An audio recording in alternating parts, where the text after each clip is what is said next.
Hey guys, Daniel Hargrove, host of The Scrimmage, along with my buddy Justin Domashevitz and our producer Andrew Gross. They're not here with me right now because I'm working on our very first midweek video blog post to go on our website. Let us know if you like them, if you're checking these out, if this is something that you're interested in. Also, we are going to look into advertising, so if you think you might know somebody, or if you are somebody that wants to advertise on these, we're doing a lot more web content now, especially these midweek video casts. We're going to do midweek audio blogs as well as we have increased our written blogs to go on our site as well. All of those are available to be advertised on, so let us know if there's anybody that you think might want to advertise on our show, or if maybe you are. Our email address is thescrimmage@gmail.com. Again, that's thescrimmage@gmail.com. Now, to get to the point of what I'm going into tonight, the Mariners lose very badly last night, 16-9 against the woeful Houston Astros. Now, the problem is a lot of people are going to be saying, well, at least they scored 9 runs.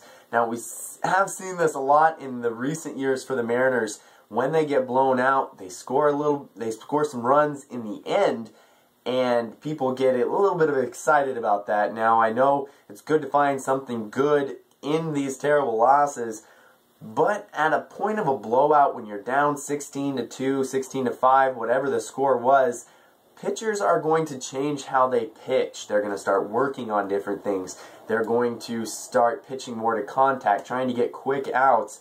And really, you saw that last night. Pitchers don't really worry about their ERAs so much in those situations. It's more getting guys work, and then those guys working on specific things. They're going to be a little bit more relaxed when they have a 10-run lead. Now, you see that lead start to dwindle a little bit. It gets down into the 3-run, 4-run game. Then you can start pointing out different things. If the runs keep coming, when they get within 4 runs, that's when the game is back into a ball game, and you can kind of see things tense up a little bit. It almost got there last night, but it didn't. Now, a few of you are probably going to look at the stats and see Brandon Maurer gives up 6 earned runs in 2/3 of an inning. Now, this is his second start in a row here. His first 2 starts of the year have not gone well. His ERA is through the roof, but there are some good things about Brandon Maurer.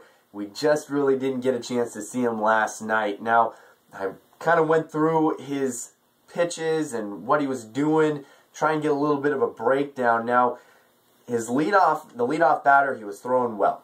Honestly, I mean, 2 good fastballs to lead off the game. He was going right after the hitter, but the problem and really the tendency that hurt him all throughout his performance this night was that he was leaving balls up, out, over the plate, and he got to an 0-2 count, and when you have an 0-2 count, you never want that pitch to get hit. Most pitchers will even waste a pitch in that situation.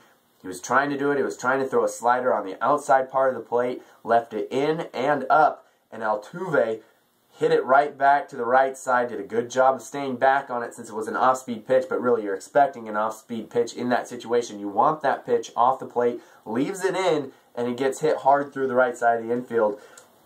Now, he did look really nervous again in this starter. You could see it as soon as runners got on. He was breathing really fast and hard, and you just got a feel for the guy not being able to start out well in his first 2 games for the Mariners at the big leagues. Remember, Maurer is a guy who only pitched in Double-A last year, and you do hear people saying how this is the guy they had pegged to start of those young pitchers to come up and pitch in the major leagues this year. But you're still going to be a little nerve-happy, I guess is a way to say it, nerve-wracking when you're starting your first 2 games. This was his first home appearance. Did not go well for him on the second batter. You know what? First pitch, fastball, piped right down the middle. He got away with it with the leadoff hitter. And again, you're going to get away with some of those first pitch fastballs right down the middle to the first hitter of the game. A lot of time, leadoff batters like to take a pitch, like to try and get the pitcher to work a little bit. The second hitter, however, just hit it hard right to the left side, jumped all over that first pitch fastball again, left it up in the zone. When you're a pitcher, it doesn't really matter how hard you throw, unless maybe you're Aroldis Chapman throwing 102 miles an hour. You have to locate your pitches. You can't throw a fastball right down the middle or even leave it just a little up in the zone. If you're throwing a fastball and you want somebody to swing under it, got to get that up in the zone, maybe even a little out of the strike zone if you're trying to just throw it in the higher part of the strike zone. Now in the third pitcher, he missed outside twice. He got behind in the count, 2-1 pitch, and then he tries to throw a changeup, and Brandon Maurer's changeup isn't really his go-to pitch, especially in this situation. 3 hitters up. He's down count 2-1. His changeup's not that great of a changeup. His changeup runs at about 87 miles an hour when his average fastball is somewhere around 91, 92 miles an hour. And that pitch got hit right up the middle. A nice line drive base hit for the third hitter for the Astros. And excuse me for not knowing all the players' names for the Astros. They are a new team in our division, and really a bunch of young guys, a lot like our team that I'm sure nobody around the league has really heard much of. Now the fourth batter, he did a good job keeping his pitches away from the middle of the strike zone. He did do a good job on that one. He got a little help from that batter as well with a couple of swings on some pitches that really probably shouldn't have been swung at, including the one that he struck out on. It was a slider down and away. The guy was looking for a fastball, got out in front of it, couldn't hold himself up, and so he got rung up on the case. Still though, you see him leading pitches up, and also in that at bat you saw his changeup struggling with control again at that at bat as well. Now the fifth hitter hits a long double, and this was the first 2 runs of the game that they got. A long double on this one, hits the base of the fence out in right center field. Now the sad thing is this was actually a really good pitch. This was low and away, but just an excellent piece of hitting for this batter to go down and get it and really get some power on it. It was a good pitch though, and it was a changeup located low and away. The batter did an excellent job of staying back on it enough to be able to drive that into the outfield. Now the sixth hitter, again, this is where things aren't really as bad as they seem. Poor Brandon Maurer on this one.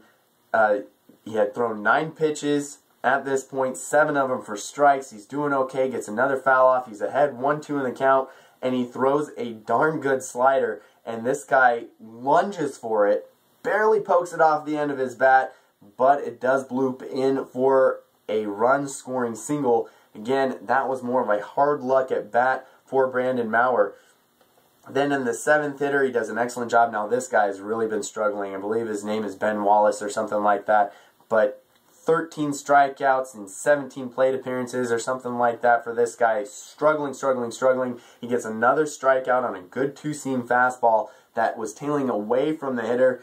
Definitely an excellent pitch, but again, still up in the strike zone. He was able to get it out of the zone a little bit, but still up in the strike zone. You want to see that pitch lower. Don't want to get it in that meaty part of the strike zone right here where guys really love to take their hacks. Now on the 8th hitter, he takes a comebacker right off the hip. Now this is just, things go from bad to worse. He's already struggling, and then he takes a comebacker right back at him. And again, a 2-2 pitch throughout the whole at bat. He was leaving the pitches up, did not have good control of his pitches. He was not keeping pitches down in this one for the most part. And again, off-speed pitch right up in the zone, and it gets hit right back at him, right back off his hip. You saw Montero trying to slow him down before this, trying to calm him down a little bit. You saw the pitching coach come out and try and help him out, and then he gets hit in the hip. The trainers come out, they give him a few warm-up pitches, try and see if you're still okay. Now on the 9th batter, again, this is all in the first inning, rough go of it for Brandon Maurer in this one. 9th batter, he throws 2 pitches outside, the 3rd one's down. He's trying to find that strike zone down, but his control still wasn't there, and for the most part, still leaving his pitches up. And this one was a 4-pitch walk right after he got hit. You got to be thinking at this point, if you're Eric Wedge, okay, probably not going to be Brandon Maurer's night. He's already given up 4 runs. He's had some bad luck. He's not pitching well on top of that. Now a 4-pitch walk, but they let him go back to the leadoff batter, and Altuve on a 1-0 pitch, again, left up in the zone, and a hard line drive, ground ball hit down the line, down third base, and Andino almost makes this play. It was almost a great play. He dives, gets his glove on it, but again, more hard luck, bounces foul farther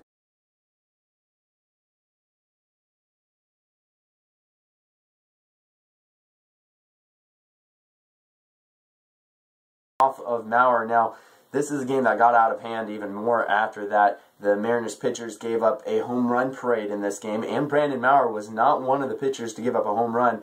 Really, the hardest hit balls were on a nice pitch. It was a changeup down and away, or a slider down and away. That one got hit for a double, and then the other hard one was hit down the line, the one that Andino almost made the play on. But really, things were finding their ways through. The first two hits were ground balls through the infield. That, if they're 10 feet either direction, those could be 2 quick outs for Brandon Maurer in this inning. Could be a whole different thing, so don't just throw your hat away on Brandon Maurer just yet. I know it doesn't look good, and there's definitely things he needs to work on, but at least he wasn't giving up the long ball. His stuff was still good enough that he wasn't just throwing home runs up there like the rest of the pitchers did, and those pitchers were really put in a tough situation going into this game anyway. Whenever you lose your starter in the first inning of a game, only getting 2 people out, that kind of throws off the whole rhythm and preparation that all those bullpen guys really go through. They're not used to that, but you still want to give up 5 home runs, especially with a team like the Mariners, who actually have that chance to come back in games. I know that I said that they got a lot of junk runs late, but how many times have we seen them not even get those in the past as well? Again, Brandon Maurer, not a good performance, but I think he's got the stuff to be up here. He's just got to settle himself down and make sure that he makes pitches and keeps the ball down. If you're looking for something in his next start, if you're watching specifically for Brandon Maurer, watch how he keeps his stuff down. Also, watch him stay with his 2-seam fastball. He's got a great 2-seam fastball. It seemed like when he went away from that, he struggled a little bit more, maybe uses that pitch a little bit more of an out pitch. He does have a good slider, but it wasn't working for him either. That pitch wasn't breaking a whole heck of a lot for him this night either, and he was leaving it up. And really, that's another symptom of it not breaking that much. It will hang up there a little bit, and he did hang a lot of sliders, and really, so look for him to work on keeping the ball down. I do think he'll be okay. Honestly, I think if he can somehow get out of this funk, get it out of his head, get the nerves out of his mind, because you could definitely see he was affected when the 2 runners got on quickly, when the bases got loaded. He turned very nervous. His face was beet red. He was breathing really hard. I think he'll be okay. Honestly, if you give him a couple more outings, he should be able to settle down and work out his issues. His spring was amazing. He was amazing last year in Double-A. I know Double-A doesn't mean that much, but I think you'll start to see his ERA go down, which if it goes up from this point, we really have things to worry about. Also, there's rumors that there might be some movement in the bullpen because they did have to work so much in this game and in previous games. We might see somebody coming up from AAA from the bullpen to try and help out this bullpen that has been overworked. Hopefully, Blake Bevan tonight can go a long game, 7-8 innings at least, to try and give this team and this bullpen a little bit of rest. Alright, that's going to be it for our very first midweek video blog. Hopefully I didn't bore you too much with the rundown, going through every little pitch and what he was going through out there on the mound. Again, though, I think he'll be okay, and this has been our first midweek video blog. Make sure you stay tuned and keep tuning into our website, because we're going to be doing a lot more video blogs, audio blogs, and honestly, Justin is an excellent blogger, an excellent writer, much better than I am, so you'll probably see more written stuff from him because he tends to be a lot better at that than I am. But I will tend to spew some words on a page every now and then and post that up there. Alright, make sure you keep checking us out, thescrimmage.net.